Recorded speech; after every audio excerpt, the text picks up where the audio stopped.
చేసుకునే chicken curry కంటే కొత్తగా చాలా రుచికరంగా గుమ్మలాడే కొత్త ఫ్లేవర్తో చికెన్ కర్రీ ఎలా తయారు చేయాలో చూసేద్దామా.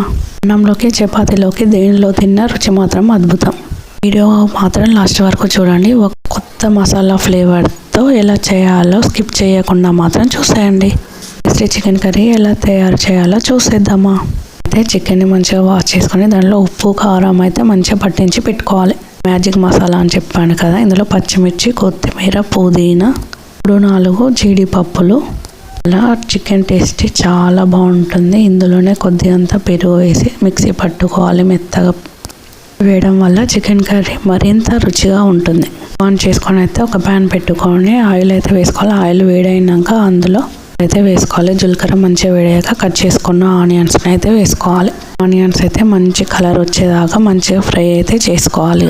కొద్దిగా కలర్ చేంజ్ అయ్యాక ఇందులో కొద్దిగంత పుదీనా వేసి టేస్ట్ చాలా, పాకు పొడి, కొత్తిమీర కూడా పుదీనా వేసి ఒక 2-3 మినిట్స్ అయితే లో ఫ్లేమ్లో మంచిగా కుక్ చేసుకోవాలి. పచ్చివాసన పోయేంత వరకు. తర్వాత దీనిలో కొద్దిగంత పసుపు వేసి పసుపు వాసన పోయేంత వరకు ఫ్రై చేసుకోండి. ముందుగా కలిపి పెట్టుకున్న చికెన్ కూడా ఇందులో వేసుకొని మంచిగా మిక్స్ చేసుకోవాలి.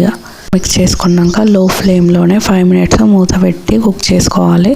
అన్నీ పైకి వచ్చాక ముందుగా పేస్ట్ చేసుకున్నాం కదా, అది మాత్రం ఇందులో వేసి మంచిగా మిక్స్ చేసుకోవాలి. మరొకసారి కలుపుకోవాలి.